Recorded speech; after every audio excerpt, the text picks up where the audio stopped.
If we do not open our minds, I call this the human body-mind computer, biological computer, if we don't open our minds and let the true self in, consciousness, then humans are operating literally in a closed system. What humans are is the program leading the program. And the archons, these Gnostics said, were a manipulative force that operated outside of human sight. They manipulated by accessing the human psyche and manipulating humans' perception of reality. But the vast majority, at least, of humans have been going through entire lifetimes without having a single original thought or emotional response. Have you ever wondered if everyone around you is truly alive inside? If everyone who inhabits this planet is genuinely human? Helena Petrovna Blavatsky, the visionary mystic who revolutionized spiritual thought over a century ago and founded the Theosophical Society, posed a disturbing possibility. In her profound writings, she spoke of beings who, though they appear human, lack a soul. Beings she called human shells. They live among us, but they are disconnected from that divine spark that transforms mere existence into full consciousness. This idea, as unsettling as it is strange, was not only presented by her. David Icke speaks of invisible forces controlling humanity through soulless leaders, puppets serving a hidden agenda. And long before him, the ancient Gnostics also warned us of the existence of beings devoid of spirit, trapped in matter, without access to true knowledge. These shells walk among us, disconnected from their divine essence, merely reacting to the impulses of a system that controls them from the shadows. But what if this is not just a metaphor? What if we are truly surrounded by soulless beings? In this video, we are going to unravel the mystery of these soulless entities. We will discover who they are, how to identify them, and most importantly, how to avoid becoming one of them by awakening your soul from the slumber in which many unknowingly fall. As Gurdjieff said, awakening is not an accident, it is a conscious choice. Let's dive in. Helena Blavatsky, the soul and its mysteries. Helena Petrovna Blavatsky was no ordinary mystic. Born in 1831 in Russia, this woman traveled across the globe, from India to Egypt, in search of the hidden truths behind various religions and cultures. She studied with mysterious masters around the world and founded Theosophy, a movement that aimed to unite the spiritual wisdom of the East and West. Her masterpiece, The Secret Doctrine, published in 1888, is a Bible of esotericism, and it is where we find her most intriguing ideas about the soul. For Blavatsky, the human being is not just flesh and bone. We are composed of 7 principles: the physical body, the astral body, vital energy or prana, desires or karma, the lower mind or manas, the spiritual intuition or buddhi, and finally, the pure spirit, atma, which connects us to the divine. It is what gives us consciousness, what makes us look at the sky and ask, "Who am I? What am I doing here?" But here lies the essence of this message. Not all those principles are fully active in every person. According to Blavatsky, the human soul, which she calls manas, is the bridge between the animal and the divine. It is what makes us conscious, what allows us to reflect and evolve spiritually. But not everyone develops it. In The Secret Doctrine, Blavatsky explains that the soul can die while the body remains alive. It is not a physical death, but a spiritual one. If someone sinks into depravity, madness, or lives so trapped in the material that they forget their essence, the manas dissolves, losing connection with its higher self. What remains is a shell, a body that breathes, that acts, but without inner light, without that subjectivity that makes us feel the world. Biological automatons, she says, indistinguishable from the outside. We could see it this way. Imagine the physical body as a container or a vessel that houses the spirit or divine spark. This connection can be nurtured and cultivated, strengthening the bond with our essence, or it can weaken and even disconnect entirely. When that connection weakens or is lost, that's when we become automatons, easily manipulated beings. According to Blavatsky, this is not a punishment, but part of a cosmic process. Blavatsky saw life as a great evolutionary ladder. There are souls that advance, that awaken their higher manas and connect with Buddhi and Atma, the spirit, and there are others that lag behind, trapped in what she called kama manas, the mind dominated by base desires. In Isis Unveiled, another of her key works, she says something thought-provoking. Our current cycle is preeminently one of such deaths of the soul. We rub shoulders with soulless men and women at every step of life. What did she mean by this? That in times of spiritual decline, as she perceived in the modern world, many lose that inner connection. They are not physically dead, but spiritually they are dormant, empty. Today, this is more evident than ever. What are these shells like? They walk among us, talk like us, and can even imitate emotions. But they don't feel in the real sense. There's no internal experience, no silent dialogue you have with yourself when you look at the stars or face a dilemma. From the outside, you can't distinguish them. You could sit down for coffee with one and not realize it. But something in your intuition notices it. A sense of emptiness, as if you were talking to an automaton. You've already seen them, that co-worker who only talks about football and believes whatever the news tells him without question. That neighbor who repeats the same phrases every day like a broken record. That insensitive politician who just follows an agenda. Blavatsky suggests that phenomena like possession or certain states of madness or psychopathy could be signs of that loss. The body keeps functioning, but the soul is gone, dissolved into the cosmic ether and left at the mercy of other entities. This is where an interesting idea comes in that will be developed further. Certain authors, like David Icke, believe that these soulless humans, or those disconnected from their soul, are particularly vulnerable to being parasitized by other entities. The Gnostics, in their time, referred to these beings as archons, entities that feed on chaos and the manipulation of humanity. According to Icke and other authors, many of the world's rulers and magnates could be parasitized by these archons. Rather than serving humanity, they may follow the interests of these shadowy entities, using their power to guide or dominate humanity for dark purposes. The Gnostics and their dualistic vision. Nearly 2,000 years ago, the Gnostics, those rebellious mystics of the early centuries of Christianity, left behind writings such as those found in Nag Hammadi in 1945, which already spoke of something similar. To them, the material world was a prison created by a lesser god, the demiurge, often identified with Yahweh of the Old Testament. Humans, they said, were divided into three types: the hilics, slaves of matter without a divine spark; the psychics, with an intermediate soul; and the pneumatics, bearers of gnosis, the secret knowledge that sets them free. The hilics were bodies without inner light, the human shells of Blavatsky. In the Gnostic Gospel of Philip it says, "There are many who are in this world, but they are not of it." Sounds familiar, doesn't it?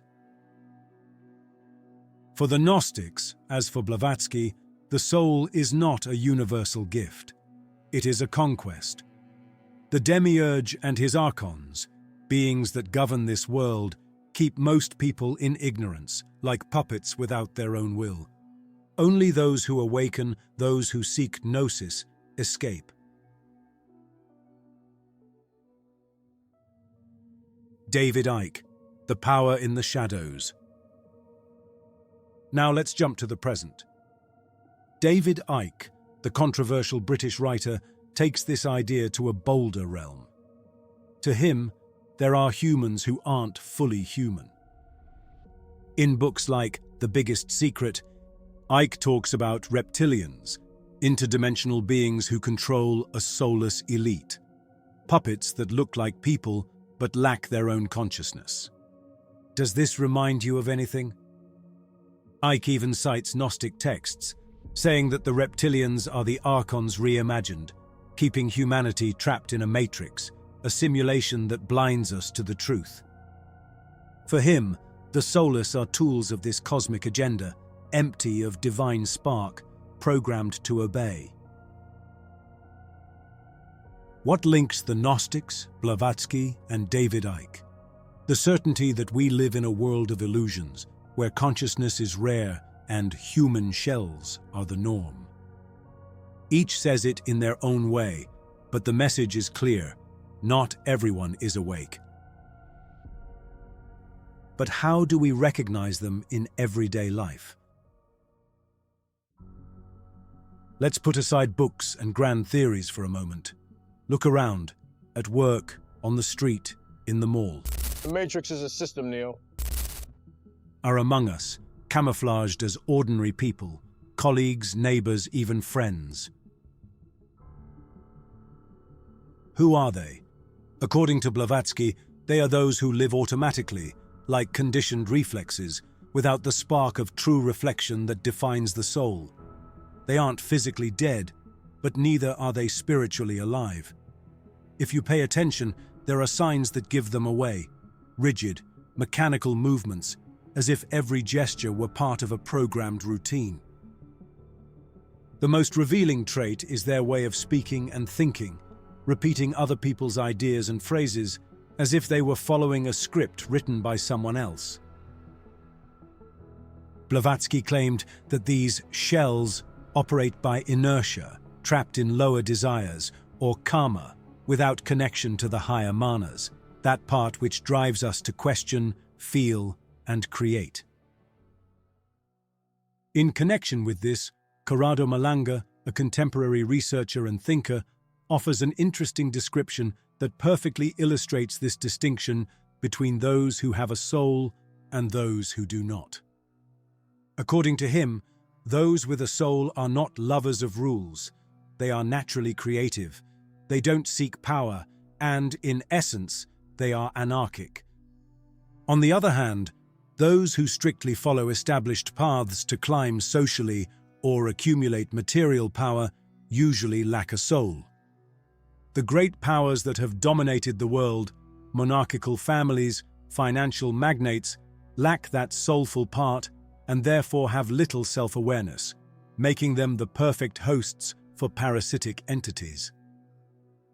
These individuals believe that physical immortality is an important goal, but they don't understand that true consciousness is achieved through the experience of being born, living, and dying.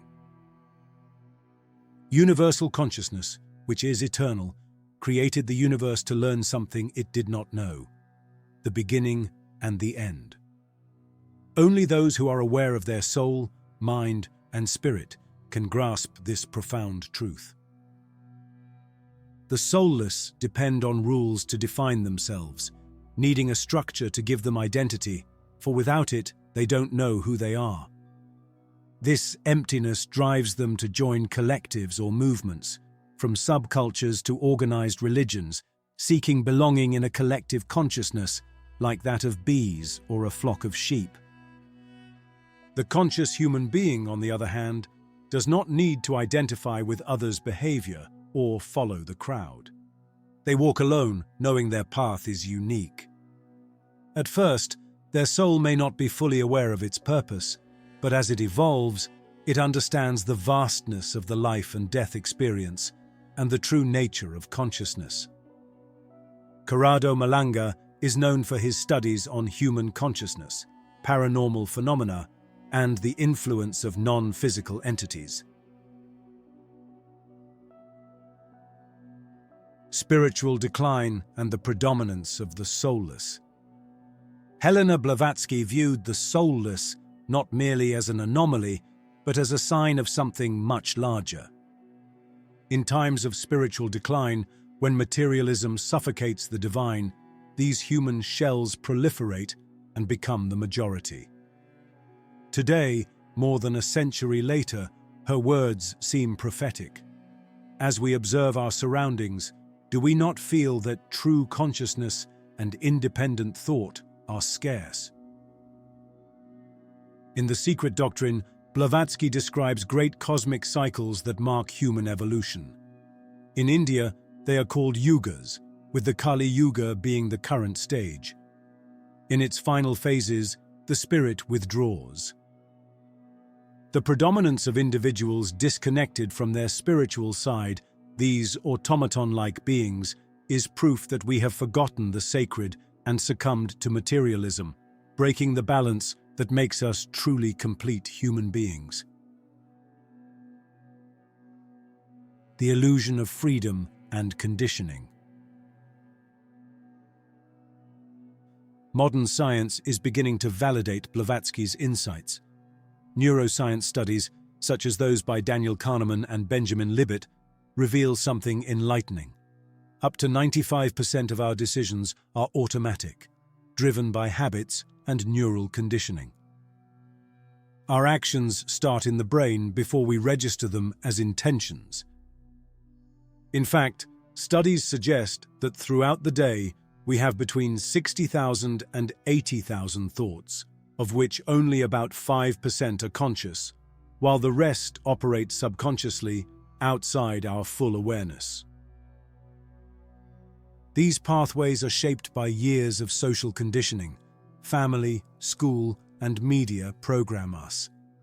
During the first years of life, especially up to age 7, our subconscious and personality are programmed most intensely. At this stage, the child's brain is highly receptive, forming associations and patterns that will influence future behavior. Interaction with attachment figures and the social environment significantly contributes to the construction of our self-concept and self-esteem. This process of early programming lays the foundation for our identity and largely determines how we react and relate throughout life. That's why the early years are so crucial. It is during this formative stage that the system begins indoctrinating us, implanting beliefs and norms that will influence how we see the world. From childhood, we are shaped by the social, cultural, and educational structures around us, often without realizing it.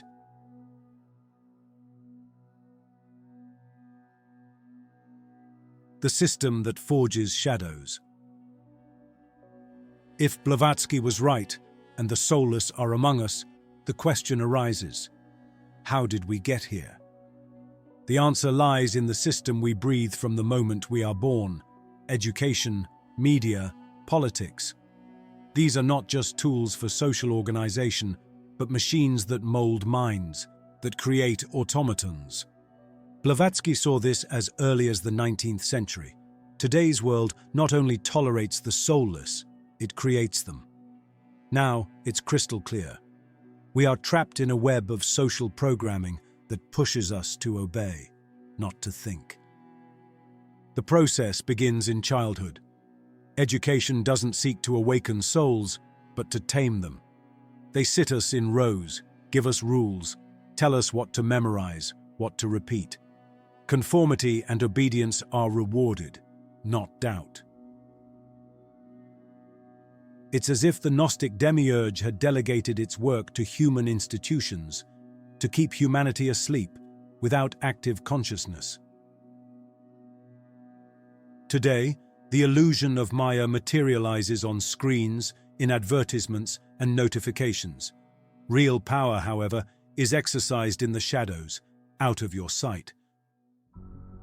But something happens to those who decide to resist. When you begin to question the system and refuse to follow the pre-written script, you start seeing the strings that move the puppet. But awakening is not easy. Questioning brings rejection. If you doubt the rules, if you challenge the official narrative, you'll be cast aside. They'll call you strange, a conspiracy theorist, problematic. Society rewards obedience and punishes awareness with ridicule or isolation.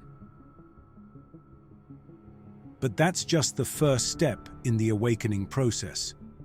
When you become aware of your true essence, the whole circus and social illusion reveal themselves for what they truly are. A mere stage, a matrix that, once recognized as such, not only can be transcended, but also enjoyed and used for personal development. Being conscious means having a different perspective, a power that allows you to act beyond the limitations you once imposed on yourself. Those who have reached this awareness cannot afford to play the victim role or blame external factors. Responsibility lies with us, and by empowering ourselves, no external element can harm us. Nothing can affect our eternal spirit. It's time to become conscious and take control of our lives. Path to awakening. If Helena Blavatsky showed us that there are soulless humans and that we all run the risk of losing ours, then the big question is, how do we avoid that fate? It's not enough to see the problem. We must act. The path to awakening is not a gift. It's a conquest, a fire that you must ignite within yourself. Blavatsky hinted at it, but another mystic, George Ivanovich Gurdjieff, put it in clear words. Man lives asleep, and awakening requires conscious effort. This is the roadmap to break free from programming, to reclaim your soul, to be more than an empty shell. But where to start? First, observe. Blavatsky said that the manas, the conscious soul, gets lost in inertia, and Gurdjieff put it into practice with his idea of self-remembering. In his book, Beelzebub's Tales to His Grandson, he explains that we are trapped in automatic reactions. You get angry, obey, consume, all without realizing it. The first step is to see yourself doing it. Stop in the middle of a discussion, a habit, and ask yourself, is this mine, or is it the system acting through me? Gurdjieff called it self-observation, watching your thoughts and emotions as if you were a witness, not a puppet. Then, break the patterns. If you follow the same routines, waking up, working, scrolling, sleeping, you become a puppet, an automaton without a spark. Blavatsky spoke of raising manas towards buddhi, spiritual intuition, and Gurdjieff translated this into action. Do something different, something that takes you out of your comfort zone. Question your deepest beliefs. Why do you believe what you believe? And detach yourself from the system. Stop seeking approval, reacting to every news item, filling your life with empty distractions. This is hard work, but it's the only way for your soul not to fall asleep and for you not to lose your connection with the spirit. It's not enough to know it. You have to do it. Take back your energy and your time. Silence the noise of social media, the controversies, and use that space to think, to feel, to be. In Fragments of an Unknown Teaching, Gurdjieff said that self-remembering makes you present, takes you out of mechanical sleep. Imagine turning on a lamp in the darkness.